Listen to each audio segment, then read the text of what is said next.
cómo somos, ¿no? O sea, somos personas primero. Entonces, lo primero que trato de intentar entender es cuáles son los bright spots de esta persona, qué cosas cuando hablamos está súper interesado o interesada y habla un montón, inclusive como los maestros y los educadores, ¿no? Con los niños en el colegio. El objetivo de pasar el grado es de todos, pero todos no llegan al mismo lugar.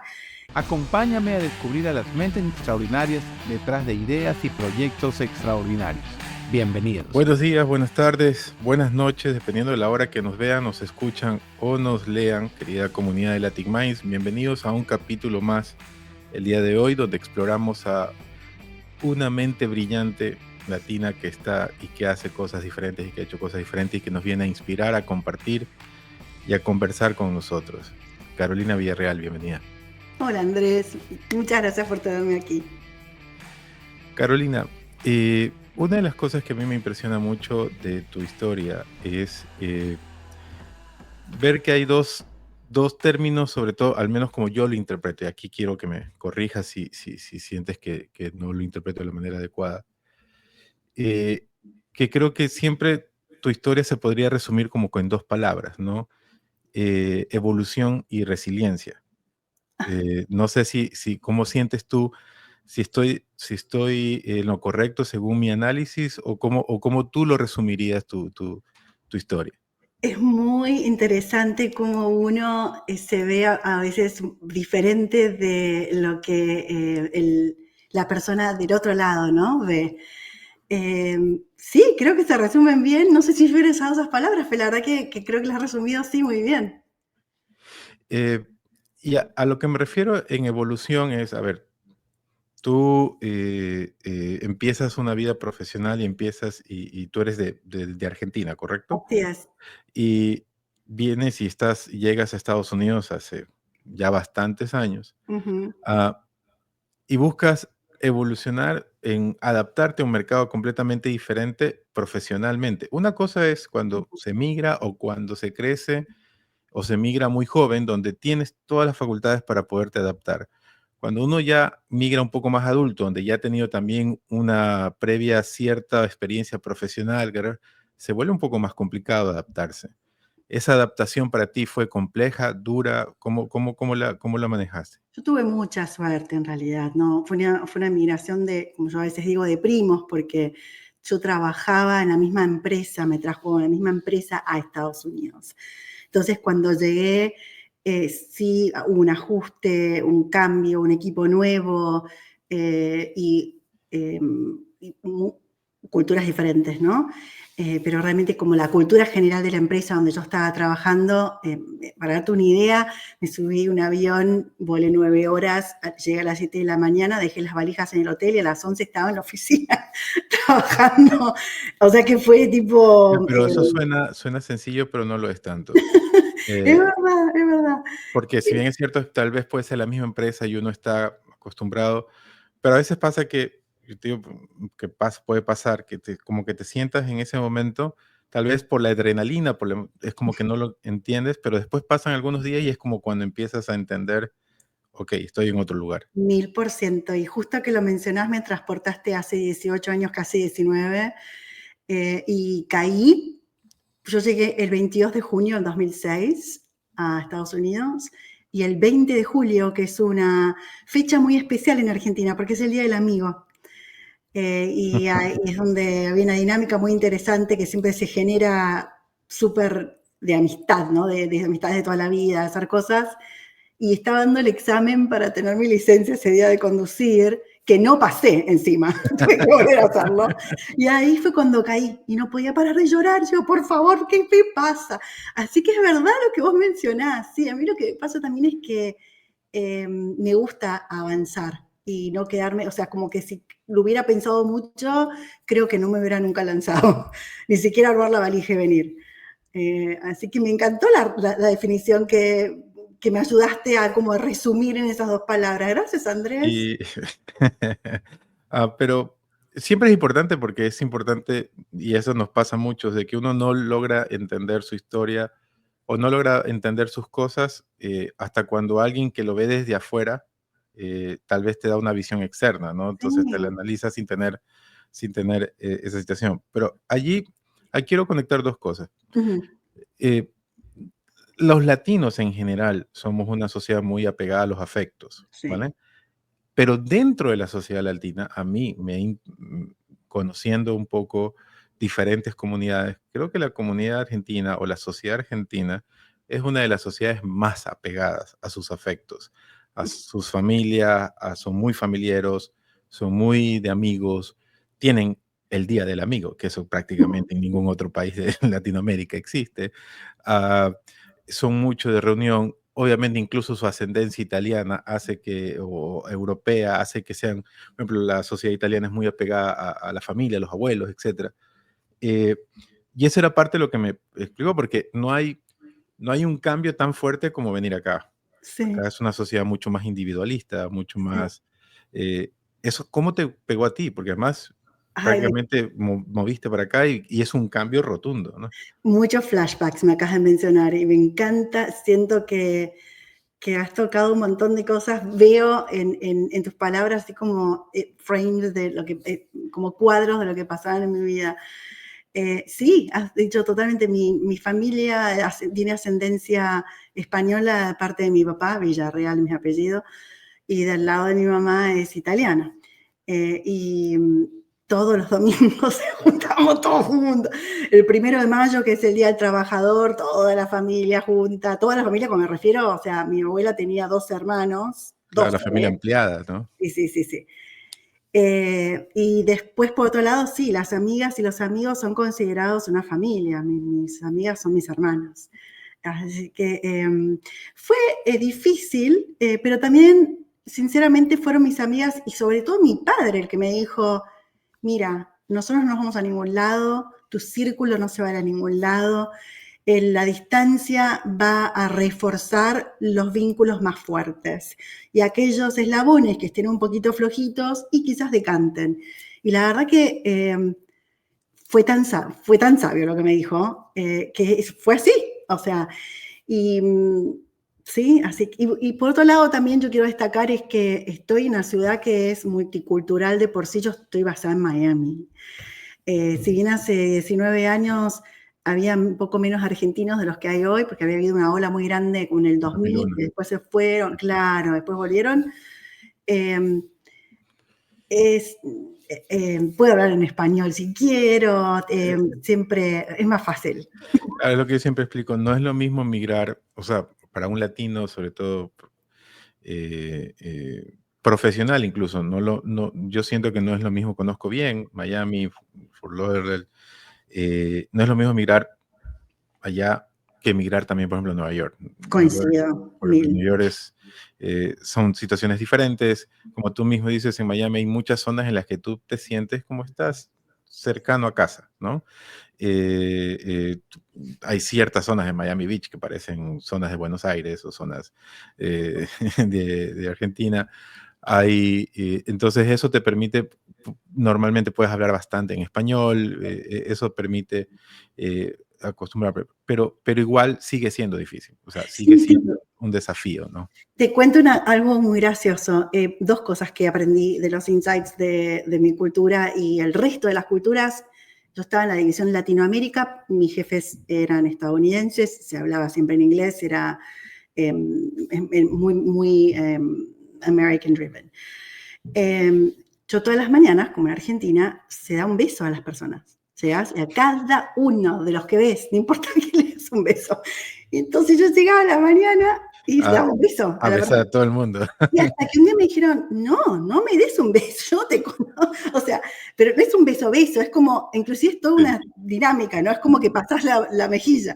Eso fue gracioso y tuve que ajustarlo. Y la otra cosa también que me daba cuenta es que los argentinos hablamos muy en imperativo. O sea, por ejemplo, mira, tenemos que hacer esto, ejemplo, ¿no? Mirá, tenemos que hacer esto. Hoy cuando lo veo en mi contexto, digo, wow, o sea, le estoy viendo. Y sin embargo, entre nosotros es un código de, ¿qué te parecería si hiciéramos esto y lo pensásemos juntos? ¿No? Claro. Entonces hay que aprender ese ajuste de alargar el contenido para expresar más correctamente y culturalmente Así que para mí era más fácil hablar en inglés, No, es que sinceramente. claro, además al decirlo en inglés, o sea, cuando tú dices have to, o sea, tenemos que, o let's do, o sea, es un tema como, ok, estás tomando una posición prácticamente de liderazgo y, o sea, no es el mismo contexto en ese sentido, ¿no? Sí, sí, en inglés nunca tuve problemas, sinceramente, pues yo tuve la Era la forma en la que te comunicabas en muy español. buena suerte de trabajar desde que tenía 18 en inglés. Empecé trabajando en Citibank. Era más que nada en español lo que más me costaba. Cosa extraña, ¿no? Pero ahí es donde sentí una diferencia cultural en donde tenía que ajustarme. Inglés, por suerte, era lo que amalgaba, de hecho, en la cultura. Claro, y eso pasa que a veces pasa también que las diferencias culturales que tenemos entre latinos es que, por ejemplo, lo que tú acabas de decir, ¿no? O sea, cuando interactúas con gente de Argentina puede parecer, y por eso se genera que la forma de hablar a veces en imperativo, la forma de hablar también bastante en primera persona, Sí. ciertas cosas te puede dar una imagen que a lo mejor no corresponde y hay otras culturas, por ejemplo, si tú comparas, por ejemplo, con la cultura mexicana, que es una cultura mucho más indirecta, no tan directa, la Ujú. cual tú tienes que manejar ciertas cosas o cuidar un poco mejor los términos, pueden chocar. Absolutamente, 1000% de acuerdo. La segunda cosa que a mí me llamó la atención muchísimo al revisar tu historia es que tú siempre has trabajado, obviamente, en áreas que pueden ser dominadas o pueden ser machistas o pueden ser dominadas por hombres, ¿no? Entonces esa es la parte sales and marketing. Eh, Sales, sobre todo, en ciertas industrias, son industrias que están dominadas por hombres o que pueden ser dominadas por hombres y que puede ser un terreno muy difícil, muy agresivo, ¿vale? Y en un mercado como el norteamericano se agudiza más esa agresividad, ¿no? Porque está promovida por esa agresividad, ¿vale? Ujú. Eh, ¿Cómo has logrado capear eso? ¿Cómo has logrado avanzar dentro de esa estructura, dentro de una situación que puede ser compleja, que puede ser medio, a veces hasta una jungla, el poder saber llevarlo allí? La verdad es que nunca vi la diferencia. Yo crecí en un ámbito en donde las ideas eran ideas. Mi papá él nunca te diría que es feminista, pero por definición es el más feminista que conozco. O sea, él decía, estudiá, hacelo, y creo en un mundo de ideología en donde hace lo que tengas que hacer porque tus pensamientos son los que valen, me ayudaron en el negocio, ¿no? En el modelo de negocio. Yo nunca quise ser el feminismo de quiero tener todos los derechos del hombre o que el hombre tenga los derechos de la mujer. Es un tema de si tenemos la mejor idea, aprovechemos nuestras diferencias para elevar ese concepto y eso va a elevar el negocio. Y esa fue mi filosofía siempre. Y sinceramente nunca me ha sentado a pensar, a ver, acá hay algo diferente. Trabajé siempre con muchísimos hombres pero nunca me puse a contarlo, me explico, pero después me empecé a dar cuenta que sí, que cuando estaba en ventas, mi primer trabajo en ventas en Molinos Río de la Plata se llama, que es muy parecido a General Mills acá, creo que eran 32 hombres y era yo sola. Y la verdad que me di cuenta, ¿sabes cuándo, Andrés? Cuando estaba en una posición de liderazgo en la división Latinoamérica. Ahí, mucho más tarde en mi carrera, en donde éramos 6 líderes en un equipo y de esos 6, 3 éramos mujeres y ahí sí noté diferencia. Pero tuve suerte, por 20 años no la noté. Pero cuando tú dices noté diferencias, por ejemplo, ¿en qué cosas específicas o, por ejemplo, en qué tipo de cosas específicas tú las notabas? ¿En el trato, en la estructura de objetivos, en la situación en la forma en la que se medían los resultados, en la asignación de promociones, ese tipo de cosas? Sí, asignación de promociones y objetivos, creo que quiero entender que las compañías tienen procedimientos que hacen que se alineen y se balanceen, ¿no? Como check and balances, con lo cual la verdad que nunca ni siquiera me puse a pensarlo o a indagar. Era más que nada, yo podía decir un mensaje exactamente igual que lo dirías vos, en la misma oración, exactamente igual, y las preguntas eran diferentes. o mi tono iba a ser exactamente igual que el que estaba al lado y también la reacción era diferente. El assertiveness es recibido como pushback. Y eso sí había sido un desafío. O una idea que literalmente la había yo creado y comunicado, y en el momento de la venta de la idea, uno dice A y el otro dice A' y se lo escucha mejor. Pero no sé, quizás es personalidad más que género. Sí creo que a veces hay género en términos de estos no y estos yo sí, pero la verdad que me parece que hay que navegarlo, no todo el mundo es igual. Mis mentores fueron hombres espectaculares que veían la oportunidad de desarrollarme como profesional y hacerme mentorías para ajustar también, porque uno tiene que ajustar, no hablamos y pensamos igual, eso es una realidad. Entonces, claro, para ser eficaz hay que hacer unos ajustes. Y a veces, bueno, creo que sí, en innato, venimos no todos hemos sido educados igual, y eso es algo que quizás creo que individualmente, particularmente de mi lado, tuve que aprender y desarrollarlo con más cognición.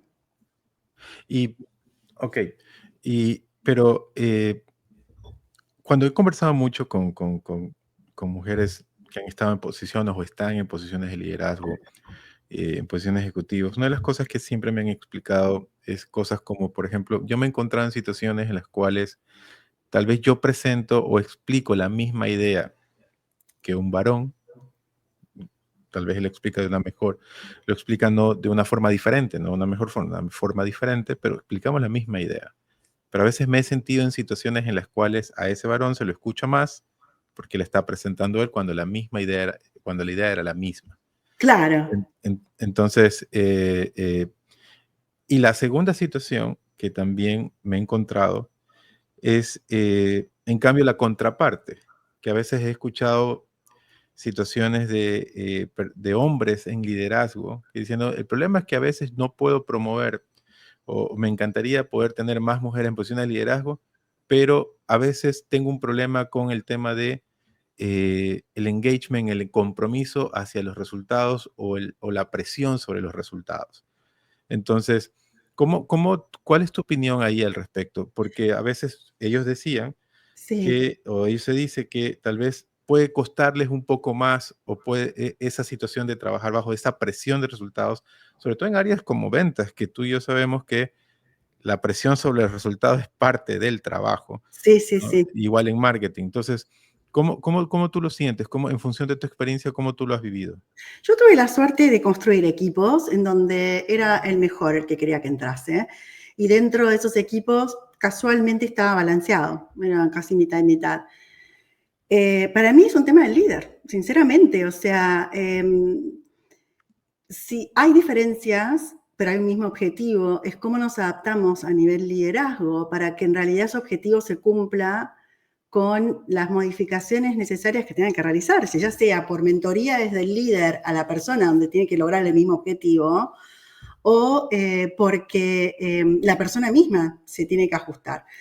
No todos somos iguales, eso es una realidad de la vida. Querer mencionar, es lo mismo cuando hablamos a nuestras parejas, ¿no? Mi marido, yo necesito ajustar. Cuando él quiere hablar, no es cuando yo quiero hablar a veces, y viceversa. Entonces, creo que hay un esfuerzo del líder de considerar que no somos iguales en géneros y que pensamos distintos y que el llevar esa comunicación y esa dirección y esa mentoría para el mismo objetivo es parte del trabajo de ese líder. Y además creo que hay un trabajo de que quiero el mejor. Y entonces, si en el perfil del objetivo la característica de personalidad implica que esa persona tiene que ser driven y que tiene que haber tenido en su trayectoria achievements de ventas, ¿no? Y discúlpame si yo hago mucho melange, ¿no? De inglés a español, pero me sale así. Pasa Pero absolutamente nada. creo Estamos que en como todos Estados bien. Unidos, es parte de... Buenísimo, qué bueno que tengo. creo sinceramente que es un tema de perfiles. Sí te puedo mencionar, Andrés, que como líder me pasaba que había situaciones en donde los géneros se veían diferentes en la manera de verse a uno mismo y en la ambición. Te voy a dar un ejemplo específico, digo. Había un objetivo de 10, por ejemplo, 2 personas llegaban a 10, una llegaba por una vía diferente, y él tenía que hacer otro compromiso para poder decir, bueno, ok, entonces si llegaste al objetivo pero lo superaste, este es tu premio, ¿no? Premio puede ser una promoción, puede ser un incremento de salario. En varias circunstancias me pasaba que el género masculino no llegaba y sí era, pero yo lo merezco. Y el género femenino ni lo planteaba. Eso sí lo he visto bastante, sinceramente. Lo he visto cuando yo era líder. Y ahí empecé también a pensar, digo, ¿qué hice yo en el pasado? Me pasé muchas oportunidades y creo que por ahí sí hay una oportunidad de género en donde podemos Y ahí es donde aprender. me gustaría aterrizar un poquito más ese concepto. Sí. Tú también parte de lo que haces ahora es mucho business coaching, compartes mucho tu experiencia, trabajas con gente que nos pueda estar, que como coachar en la parte de negocios. Ajá. Y ahí en el tema, yo creo que una de las cosas y muchísimo de la gente que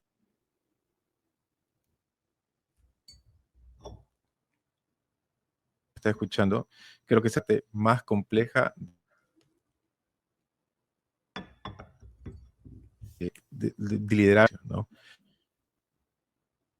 Andrés, se te está cortando. No sé si soy De yo. establecer. A veces uno entiende que el liderazgo correcto, Andrés, se te estaba cortando. si me escuchas ahí mejor. Ahí volviste, sí. No sé Sí. si soy yo. Ok. Entonces, te decía, a veces uno piensa o siente que el liderazgo correcto es tratar a todos por igual, Mm, ¿ya? Y, y uno va entendiendo a medida que van pasando los años que el liderazgo correcto no es tratar a todos por igual porque no todos son iguales, ¿ok? Tú acabas de dar un ejemplo que tú lo explicas de, hay diferencias entre hombres y mujeres, piensan diferente, sienten diferente, eh, y hay que tratarlos diferentes. Eh, ¿Dónde, por ejemplo, tú puedes marcar mucho más esa diferencia y para que la gente que nos escucha pueda ujú, entenderlo de mejor manera, como mucho más aterrizado? ¿Dónde tú puedes sí. marcar esas diferencias? Para mí hay que tratarlos iguales, o sea, Ok, tratarlos, el respeto, el empujarlos a hacer lo mejor, el objetivo, esas son cosas que son exactamente iguales. El tratarlos para mí es igual. Lo que hay para mí, lo que hay diferente es el qué, el cómo, no el qué. La manera de comunicarse, el delivery. el delivery te diría que es el tercer componente. En el medio, la manera de comunicarse, de manera de pensar primero. Usualmente los equipos mixtos se complementan por eso, porque hay a veces simplicidad en la manera, para generalizar, ¿no? Los géneros. En la manera masculina a veces es simplicidad, esta es la ambición y esta es la simplicidad. Y en la manera femenina está la multiplicidad. Entonces está tipo, bueno, pero ¿y si esto, y si esto, y si esto, y si esto? Entonces, los cómo son diferentes. Y eso es donde justamente yo creo que hay un valor absolutamente elevado. Pero el qué, en cómo tratarlos, perdón, en tratarlos de respeto y todo, creo que se tiene que ser igual, y el objetivo final es igual. Es un tema de diferencia, creo, de pensar, de proceso de pensamiento y proceso comunicacional, que es diferente, desde mi experiencia.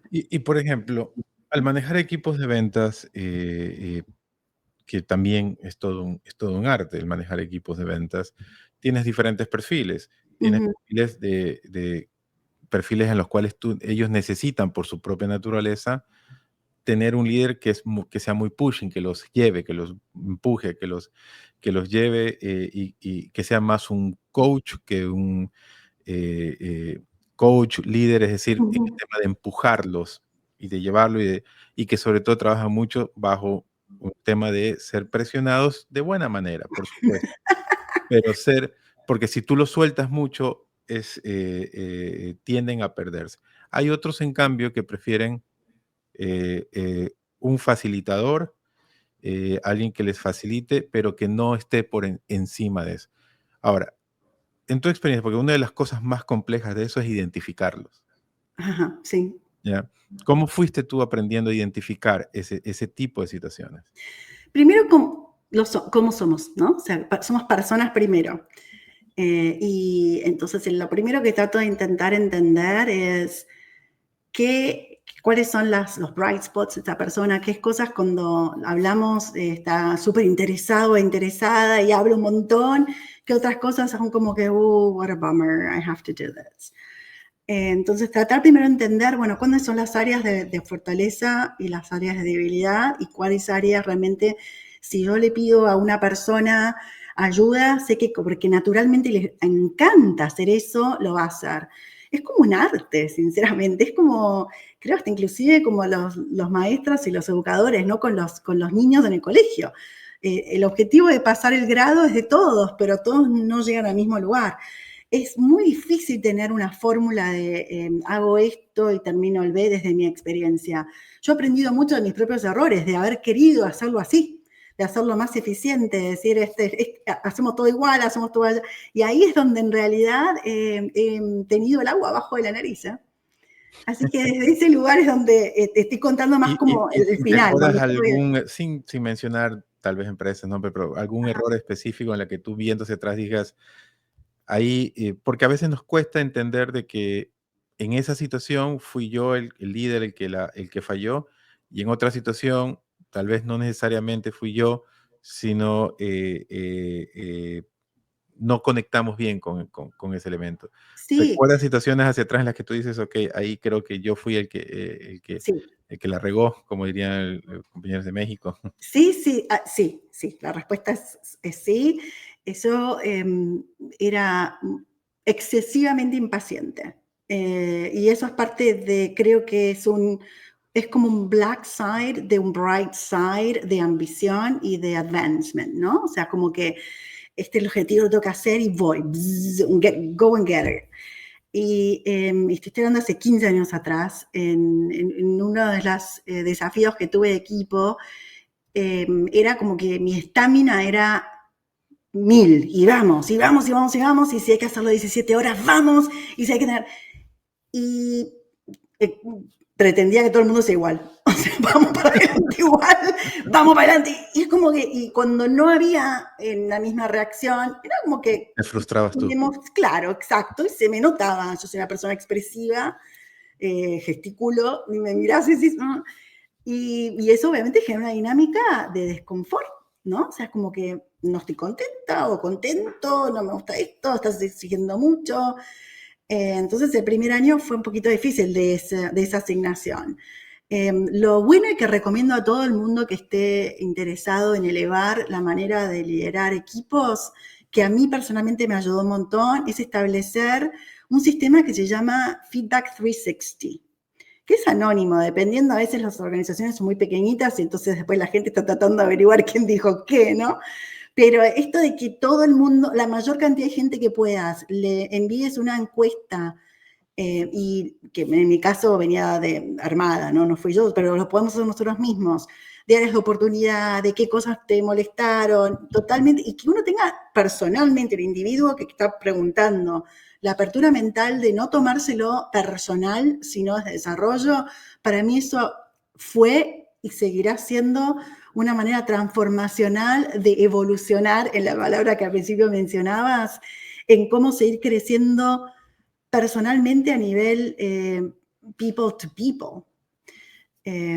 Así que sí, mi impaciencia me llevó a lugares que tuve que aprender rápidamente que tenía que cambiarlo. Claro, y el tema es que en ese tipo de situaciones, algo que a veces pasa es que los equipos de trabajo deshumanizan al líder. ¿A qué me refiero? Mm, De que los equipos de trabajo se olvidan también de que la persona que está en posición de liderazgo también es un ser humano. El ser sí, humano que tiene sensaciones, que tiene sentimientos, que se equivoca, que también tiene malos días, que a lo mejor durmió mal por alguna situación, porque a lo mejor está pasando una situación personal compleja, porque sí, tiene temas familiares. Y el tema es que esa deshumanización implica que a veces se magnifique cualquier error de esa persona en posición de liderazgo, ¿no? Y eso también creo que a veces Absolutely. lo contribuimos, no sé si te ha pasado que las personas que estamos en posición de liderazgo lo contribuimos porque tendemos a tener un tema de parecer superhéroes. Puede ser. O sea, en el sentido de querer proyectar de que lo podemos hacer todo, lo Sí, cumplimos todo, lo hacemos todo, siempre estamos bien, siempre estamos energéticos, siempre estamos listos y siempre estamos... Y esa parte puede contribuir a esa situación, ¿no? sí, Entonces, eh, eh, eh, esa parte de volverte más humano, sí, donde poder generar empatía hacia los dos lados. sí. ¿Cómo lo pudiste ir manejando tú? O sea, ¿cómo pudiste ir aterrizando hacia los Ujú, demás equipos de trabajo? Es decir, yo también estoy aquí, igual que ustedes, con ujú. miedos, con objetivos, con ambiciones, pero no dejo de ser un ser humano como todos ustedes. Sí, me encanta esa pregunta. Yo pasé un momento extremadamente difícil en manera personal, en un momento en donde había sido promocionada de un equipo en toda Latinoamérica y es que me habían diagnosticado cáncer de mama. Y iba a ser una operación fácil, terminó siendo 1 año y medio de 6 operaciones y de haberme tomado por primera vez en mi vida un mes, porque la primera operación había sido 10 horas y tenía que recuperarme. Eh, y, y, fue raro porque en realidad, por ejemplo, que alguien te pregunte en un estatus de un executive meeting, summary, bueno, bueno, y vos contanos qué sigue personalmente. Primero, yo no tenía ganas de hablar del tema. Y segundo, lo que yo esperaba es, denme en espacio. Del lado de mis pares y de mi líder en ese momento no sentí ese apoyo. Lo sentí del lado de mi equipo y de gente que había sido mis jefes, que estaban constantemente preguntando, mandando cositas, flores. Y creo que esa empatía creo que se construye por relación personal. Yo abiertamente no había dicho, que creo que por ahí estaría bueno, ¿no? No había dicho directamente, bueno, voy a tener esta situación, sabían el diagnóstico, pero no sabían todo lo que iba a venir. Voy a necesitar, por favor, su ayuda. Esa vulnerabilidad vino después, al año y medio después, que te voy a contar algo gracioso, muy personal, pseudo gracioso.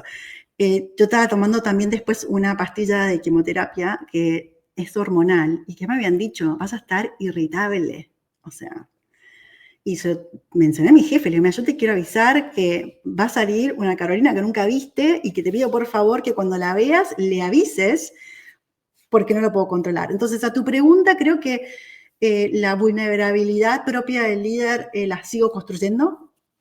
Cada vez creo que se ve más. Durante muchos años no la dejaba emerger por 2 razones. Una, porque no es lo mismo emergerla en tu propio negocio con un cliente más pequeño que en Corporate America, número 1. Y número 2, la construcción humana que te mencionaba hace minutos, hoy ha habido una evolución. Y en ese momento, hablando hace 12 años atrás, no tenía esa capacidad por ahí más evolucionada como tengo a la fecha. Y sí, a mí me dio empatía de pensar, bueno, a veces tenía una persona, una jefa que estaba pasando una posición difícil y muchas veces decía, esta mujer me está tratando mal y de repente decía, no, pero, ¿qué le está pasando a ella? Me encanta tu pregunta porque somos humanos y la verdad que a veces por ahí sí aprendí a preguntar cómo te estás sintiendo hoy, no cómo estás, cómo te estás sintiendo hoy.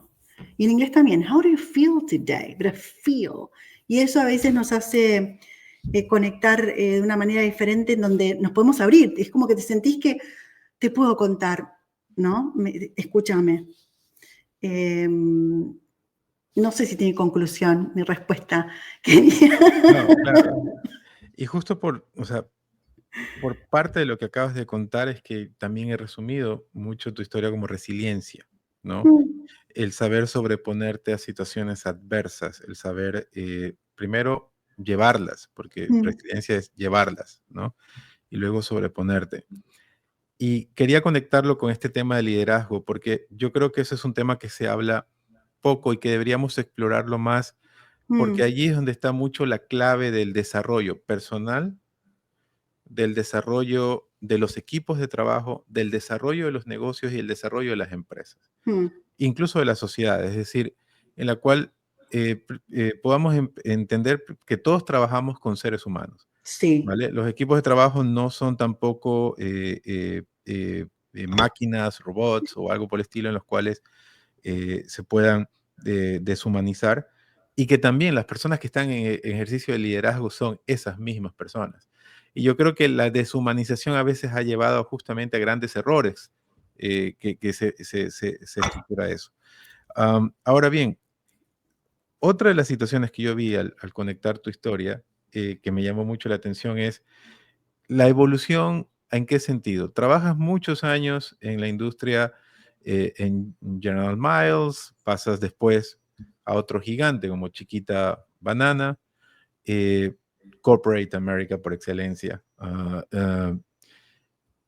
Y luego, bueno, después de trabajar tantos años en la industria del alimento, de repente veo un cambio y te vas a algo completamente diferente. eh, eh, eh, Incluso cosas relacionadas con la música. Y eso obviamente llama la atención porque dices, ok, y normalmente cuando ya tienes una carrera profesional en una industria específica, normalmente todo el mundo conecta hacia allá y es como que esto es lo que sé hacer, esto es donde me sé mover. Eh, Primero, ¿por qué un cambio tan radical? Y segundo, ¿no te dio miedo ese cambio? ¿No te dio una sensación de hacia dónde voy aquí? El cambio radical se vio por una condición externa a mí. Chiquita había tenido una reestructuración, éramos dos directores de, no era consumer marketing, había una persona de trade marketing, y había habido una reestructuración en donde se consolidaban las dos posiciones en una, y yo quedé fuera de la organización un viernes a las 4 de la tarde. De repente Entonces, te eh, dijeron, o sea, o no lo veías venir. viernes 4. Bueno, uno, a ver, con tantos años, cuando yo siempre les digo cuando hago mentoría, en los que están en Corporate America, if you're not part of the conversation, you're out. Y sabía claramente que había cositas que estaban pasando que I was missing certain topics, que yo no era parte de la conversación. Con lo cual no fue un extremo shock, pero fue una sorpresita. Bueno, creo que me la imaginaba más, pero bueno, conclusión, fue tipo como que, bueno, qué lástima. Y ¿Golpeó tu ego? no, porque igualmente yo hubiera salido de esa organización. Ok. No en ese momento, por ahí después sí, pero la verdad que, insisto, yo no me quedo mucho, digo, ¿qué pasó? O sea, para mí es tipo lo que pasó, pasó, ¿qué aprendí de esto? ¿Qué no quiero repetir? ¿Qué cosas pudo tomar decisiones la persona que me contrató y en qué cosas esa persona estaba atada? Y yo le mandé un mensaje muy personal a mi ex jefa y su respuesta fue, yo lamento tanto, no lo puede modificar, ¿no? O sea, cuando en realidad sabes que sentís, no sé si sabes, pero sentís fuertemente que en realidad you haven't been singled out, ¿no? Que esto es una business decision. Que Ok, muchas veces no está en las manos de nada, o sea, al menos del más cercano. En ese tamaño de corporaciones son situaciones que... sí, vamos, la verdad que hicimos cosas espectaculares en los años que estuve, tuvimos galardones de izquierda y derecha, la marca no había estado comunicada en el mercado desde hacía 5 años, recuperamos toda la base de millennials, la Chiquita Banana empezó a hacer el snack divertido, o sea, habíamos hecho tantas cosas que dije, me voy a llevar eso. Y fue drástico, pero no porque yo quise que sea drástico lo que siguió. Y te cuento por qué. Porque tuvimos un tema, ahí empiezan mis live events. Nuestra casa sufrió un water damage que no sabemos de dónde y nos quedamos con un baño y un dormitorio. En el, Se en, convirtió en un mundo ambiente. Claro, el mes antes de que yo haya visto, ya estábamos con esa situación, pero fue justamente el mes antes de que haya recibido esta noticia. Entonces teníamos ahí la casa medio, digo, bueno, ahora en el momento de transición económica no me voy a poner a empezar a preocupar, cuando pague el seguro hacemos lo que tenemos que hacer. Y me puse a focalizarme y digo, ¿qué hago? Bueno, empecé a buscar de volver. Yo estuve en Corporate America por 30 años. Yo empecé en Citibank, después me moví, bueno, no importa. Conclusión, porque como mismo dijiste, yo llegué a Estados Unidos con 34. Yo tenía una trayectoria sólida ya de haber trabajado 17 años. El segundo shock fue darme quedado sin trabajo. Dije, bueno, voy a empezar a buscar. Y mi pensamiento, ese fue un shock personal, digo, ¿qué hago? ¿Voy de vuelta a Corporate America, que es donde estuve todo el tiempo? ¿O busco otra cosa? ¿O hago otra cosa? ¿O qué es lo que quiero hacer? Y seguí teniendo algunas entrevistas que iban a ser sinceramente forzadas en la decisión económica y no de desarrollo personal. O sea, tú ya no lo sentías. ¿Tú ya sentías que habías terminado una etapa, es decir, Sí. de trabajar en Corporate America? Sí. Sí. Y entonces, conclusión, a los 2 meses de estar diciendo qué hago, 2, 3 meses, yo tenía varios mentores de emprendedores que siempre los admiré, que hayan hecho todo. Yo siempre fui una intrapreneur, y después te cuento un ratito por qué lo defino así. Y mi marido fue el que me dijeron, pero para un poquitito. Vos estuviste desarrollando de cero, de la base cero. Piensen en lanzar una marca como Betty Crocker en Brasil, o Nature Valley Global, o desarrollar de nada cosas en el mundo. Acabas de relanzar una marca que tiene 100 años, que estaba muerta, y relanzarla en un país como Estados Unidos y Canadá. Lanzate a desarrollar negocios. Y hice eso. Y por primeros 2 meses dije, bueno, listo, lo voy a probar. Hice un test and learn que justo me habían pagado para una feria que tenía pequeños negocios y gente que venía a preguntar al experto. Y había hecho un test con cuáles eran las cosas que yo creía que podía dar valor, y funcionó. Y me lancé. Y lamentablemente no siguió así, no terminó tan para arriba en realidad. Tuve mi primer cliente, era un proyecto de $300,000 en México. Y me diagnosticaron nuevamente. Volvió mi cáncer de mama. Así que tuve que hacer un parate de 6 meses en donde tuve 2 clientes con también como que fue una reconstrucción. O sea, reconstruí mi casa, no reconstruimos mi casa, reconstruí mi salud, me mantuve con ese nuevo cliente y lancé mi compañía en marzo del 2020. ¿Recordarás qué pasó? La pandemia, justo en el pic de la pandemia. Exacto. Pero como siempre hay un angelito, conocí una emprendedora que era brillante, visionaria. La conocí por medio de Brooklyn to Bogotá.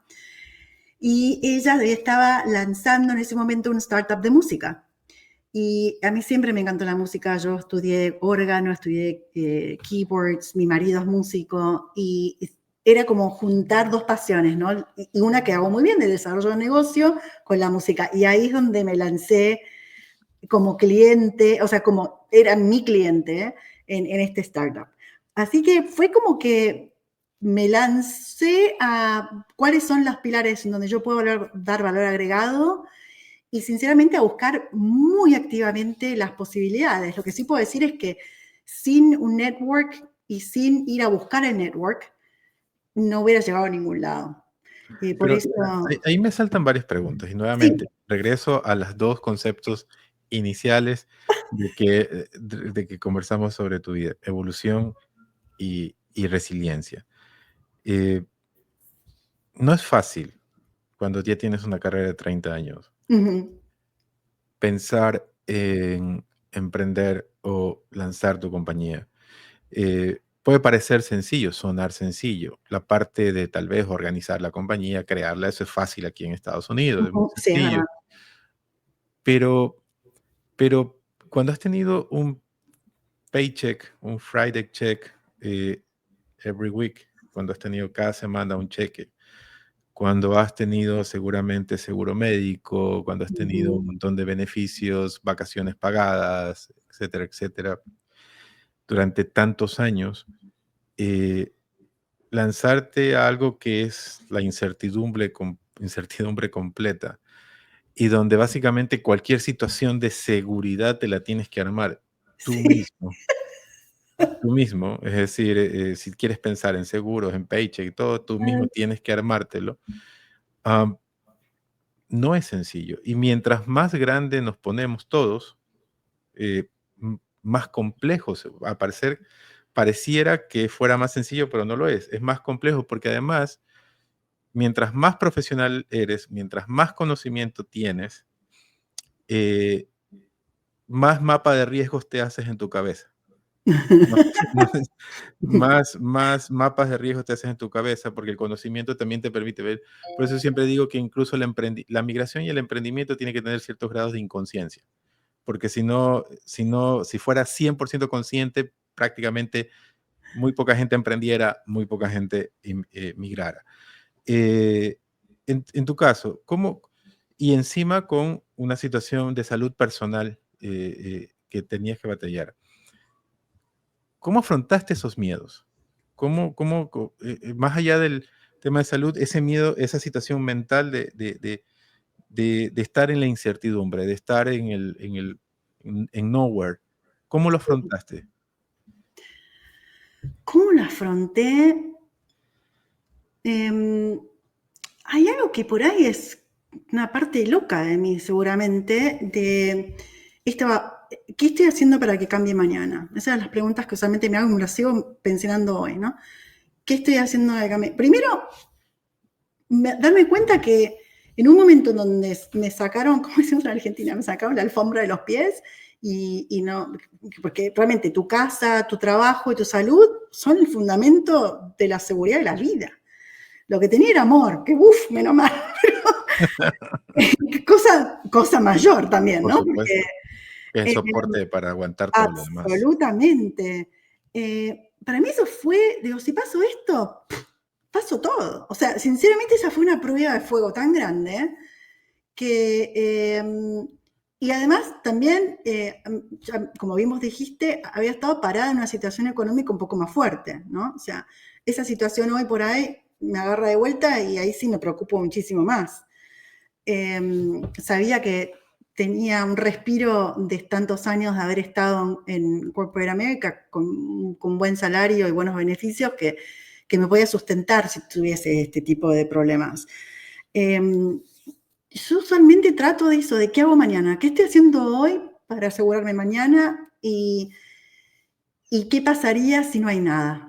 ¿Cuáles serían nada en términos económicos, ¿no? ¿Cuáles son mi plan A y mi plan B? Probablemente se lo doy a mi papá. Mi papá siempre ha sido así, toda la vida. Él es de planificar constantemente plan de contingencia. No es fácil, no. Te voy a decir que sinceramente me di cuenta lo bastante fácil que era mi trabajo, que yo pensaba que era extremadamente difícil. Digo, pero Cuando lo yo comparas con el emprendimiento, dices, ay, sí. por favor. Claro, digo, bueno, es verdad que trabajaba como una locura de horas, o sea, yo redescubrí Miami en la pandemia porque estaba 3 semanas de cada mes fuera en un avión. Fue difícil, no quiero descartar también la gente que está en el mismo bote, ¿no? Ese lugar fue muy difícil. Ahora, el emprendimiento y el ser emprendedor o sea, está muy, o sea, Si fuera un videojuego, fueron 5 o 6 niveles más arriba. sí, total. Y con todo exactamente lo que acabas de mencionar, cash flow. Tuve que hacer un curso intensivísimo de proyección y de cómo hacía. Y lo sigo haciendo. ¿Y cuál fue la parte que más te costó? O sea, pero por ejemplo, Ventas propias. ventas, dijiste. La prospección propia es lo que menos me gusta y lo que más me cuesta. Claro, y salir vender, y además es vender, y valga la redundancia, venderte en el buen sentido, o sea, porque al Claro, final un emprendedor tiene que venderse sí, y tocar puertas, a veces tocar puertas en frío, en decir sí, yo hago esto, soy esto, sí. y, y nuevamente, como insisto, pareciera que cuando más profesional eres y más conocimiento tienes, en teoría tienes más herramientas, pero hay ciertas cosas que eso hace que te vuelvas eh, que tengas mucho más miedos e inseguridades. ¿En qué sentido? En el tema de no estoy lo suficientemente preparado, esta persona no me va a escuchar, no tiene sentido, o este cliente no tiene dinero para pagarme, o ese tipo de cosas se asaltan de muchísimo No, mientras más ¿sabes que a mí conocimiento... no? No. Sorry que te interrumpa, pero absolutamente no. No sé, por eso me dio loca. No, no me gusta, que es diferente a que no. Es un tema de gustarte, Sí, netamente. no, me parece como que, sí, no me gusta el proceso. A mí me gusta yo soy un advancer, o sea, vos sos un visionario, Andrés, que es una idea, yo te lo opero y te la dejo arriba en operación, y entonces esto de la idea y tener que pichearme a mí constantemente, a mi persona, no me gusta, y no me gusta hablar mucho de mí, sinceramente. O sea, cuando me invitaste dije, por ejemplo, esto es un ejemplo de lo que yo me puse como objetivo. Voy a empezar a tener conversaciones para estar más cómoda con la conversación. Entonces tú estabas más acostumbrada a hablar por los proyectos que hacías, más que Es lo por que ti hago. misma. Yo soy la operación detrás de la empresa. Cuando uno de estos startups con los que trabajé cerró, la base que había quedado de clientes y todo, hasta el día de hoy, perdón, hasta el día de hoy me dice, pero vos seas la empresa. Eso es lo que a mí me fascina, la construcción, crear, es como que lo que me fascina es, viste, como, no sé, la catedral de la Sagrada Familia Gaudí, que todo el mundo dice Gaudí. No me interesa ser el centro de atención y que todo el mundo hable de mí, lo necesito porque es como justamente genero negocios. Lo que a mí me interesa es que si tu podcast, Andrés, es el mejor de Latinoamérica, yo te ayudo a que sean aún mejor. Eso es lo que a mí me apasiona. Y la otra pregunta que me salta conectando con lo que haces en este momento es,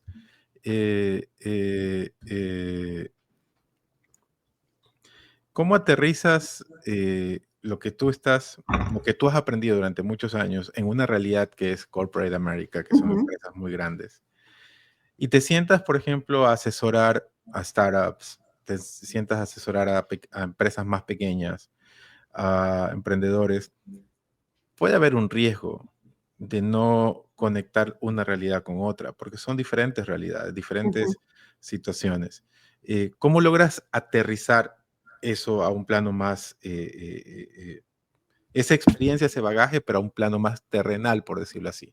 Sí, mi diferenciador más grande es que yo siempre tuve nombres grandes en compañías detrás, pero fui, cuando hablaba antes, una intrapreneur dentro de esa compañía. ¿Qué quiere decir? Voy a retroceder al año 2000 y contante que cuando entré en General Mills, en el mundo, fuera de Estados Unidos de General Mills, éramos 1000. General Mills no existía en internacional. Yo formé parte del equipo que entró en internacional. Lo mismo cuando salí de Argentina, yo tenía el Cono Sur, Chile, Argentina, Uruguay, con marcas que no existían. O sea, hablarle de Old El Paso a un chileno era como que...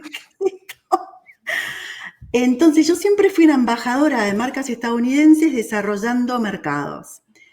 Entonces, Es básicamente emprender dentro del... claro, O sea, es empezar, exacto. o sea, no es lo mismo ir a, no sé, entrar y empezar dentro de una estructura de una marca que ya todo el mundo conoce, que vas y que tiene una estructura, a desarrollar algo nuevo. Puede ser dentro de la misma estructura, pero algo nuevo. Exactamente. Yo por eso a mí me gusta definirme como Big Company Trained, Small Company Builder, porque eso es lo que realmente he hecho siempre. ¿Qué tenía de grandes recursos? Obviamente una seguridad, ¿no? de compensación, salario, etcétera, y recursos de toolkits, de frameworks, obviamente las maquinarias, el setup, el R&D, todo eso ya estaba hecho. Comercialmente, no, había que nadar. O sea, nadar contra la corriente más grande. Me tocaba trabajar en ese momento yo estaba en marketing, pero en General Mills es brand management, que es diferente, es más como sos el mini CEO de la marca. Entonces, la parte de ventas es el que realmente genera la orden de compra y abre el cliente, y trabajamos muy en conjunto.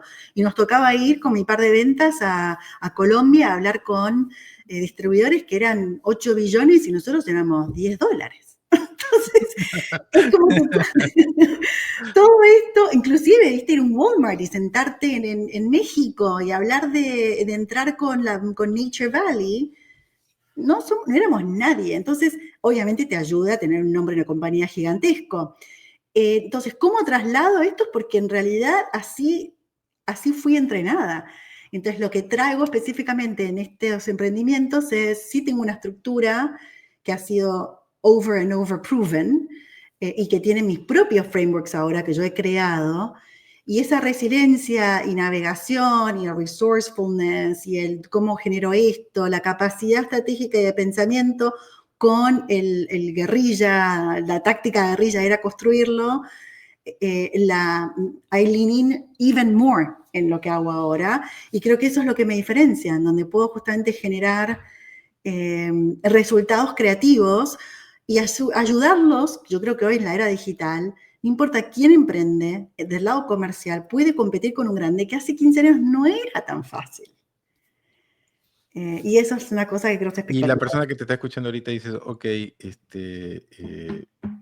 Carolina, suena bien lo que tú dices, pero cuando tú me dices que yo puedo competir con uno mucho más estructurado, que a lo mejor tiene los recursos prácticamente ilimitados para marketing, para equipo, y yo no puedo, ¿a qué te refieres con que yo puedo competir? Porque suena muy fácil decirlo y ¿cómo puedo yo aterrizar eso? ¿A qué te refieres tú en esa parte? Primero es a dónde querés ir. La razón por la cual, y esto es una estadística que salió hace poco del SBA, del Small Business Administration, y hay también un par como Purdue, bueno, un par de organizaciones que han hecho un estudio de por qué fracasamos los pequeños negocios, que no llegan a 5 años. Normalmente la mitad muere en el intento. Y son 3 cosas simples. La primera, obviamente, es capital, ¿no? Pero no es la primera de todas. Capital no es la razón por la cual fracasamos. La primera es, tenés un producto definido con una única proposición de valor, pero única proposición de valor, número 1. Y número 2, tenés un plan estratégico con pasos que quieras decir, mañana quiero 100 millones y hoy sos 2. Esas son las 2 razones. Si no tenés esas 2 cosas, estás set for failure. Número 1. Número 2, podés competir. El tema es, obviamente, Roma no fue, ¿no?, construida de un día para el otro. Sí, en términos de competencia, si hay una buena segmentación, si lo que acabo de decir, el Unique Value Proposition is already defined, el tema de ejecutar y de poder competir con una marca al lado, de un brand building, lo puedes hacer. Se puede estar hoy construirlo sobre social media, se puede construir sobre pequeñas campañas digitales, ese tipo de cosas en donde luego comprobarlas que pueden ser aceleradoras pequeñas, ¿no? O sea, test and learn para mí la experimentación es lo mejor, y es que tenga un basamento de poder ser escalable, hace que estemos compitiendo con grandes, solidificando esa base para llegar a ese objetivo de grandeza que nos hayamos puesto. Cuando tú hablas de proposición única de valor, creo que es algo interesante, porque muchos de los errores que cometemos cuando estamos avanzando proyectos, empresas, pequeños negocios, es que sentimos que vendemos todo y a todos. Claro. ¿Ok? Entonces, si a veces tú puedes conversar o podemos conversar con mucho emprendedor, con mucho dueño de negocio que tal vez no tiene claro, aunque parezca increíble, no tiene claro cuál es su propuesta única de valor. Y que mientras más sencilla sea, más directa y más recordable sea, es mejor, porque a veces incluso tendemos a pensar que mientras más compleja, más larga pueda ser. En tu experiencia, ¿cómo se construye eso? ¿Cómo se construye esa proposición única de valor que lo tenga claro primero el emprendedor y en función de eso, a partir de ahí pueda armar un plan hacia adelante? Sí, te invito a que tengamos otro podcast para entrar en detalle a eso, porque realmente sería irresponsable de mi parte decir en 10 segundos que pueden construir.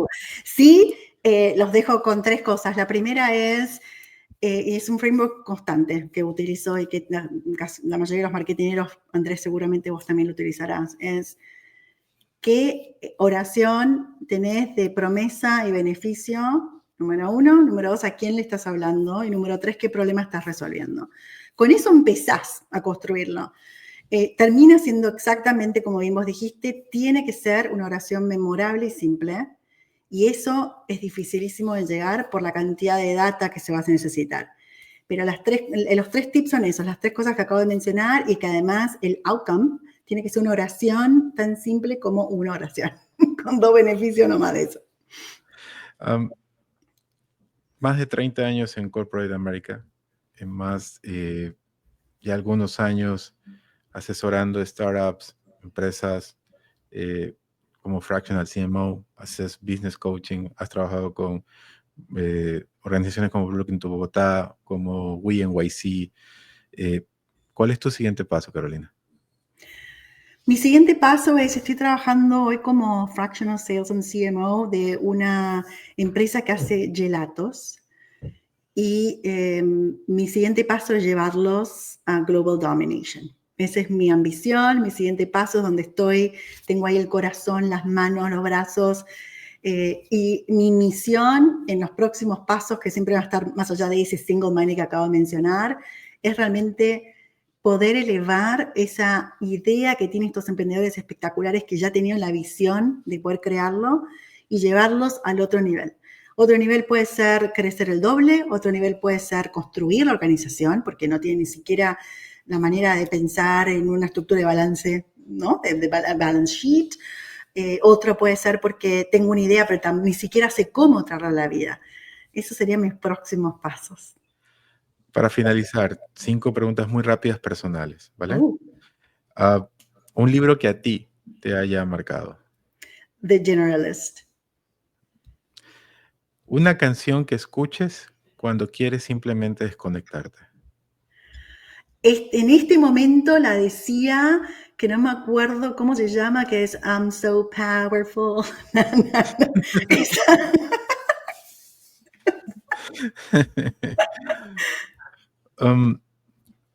Una experiencia que a ti te haya marcado, que realmente te cambió. La que mencioné de salud. Un consejo que te dieron y que a ti te funcionó. Cuando pienses en tu futuro, pensá en cómo tirarías una piedrita en el agua y ve dónde cae. O sea, como para visionar dónde vas. Y finalmente, un hábito que a ti te funcione. ¿Qué voy a hacer mañana? ¿Dónde te encuentra la comunidad, Carolina? Me encuentra en LinkedIn como Carolina Villarreal Business Development. Me encuentran también en vozgrowth.com. Y si me quieren escribir un email, carolina@voz, como palabra, VOZ, growth.com. Y con Andrés. Carolina, muchísimas gracias. Ha sido un honor y un placer. El honor es mío, Andrés. Muchísimas gracias. Querida comunidad, muchísimas gracias. Un capítulo más. Carolina Villarreal, una mente brillante latina, ha estado en un capítulo más de Latin Minds. Síganos en todas nuestras redes sociales y nos vemos en el siguiente capítulo. Estoy seguro que también estás inspirado por esta gran historia de este gran emprendedor. Y ayúdanos dejándonos 5 estrellas para que más personas puedan escuchar estas historias positivas y reales.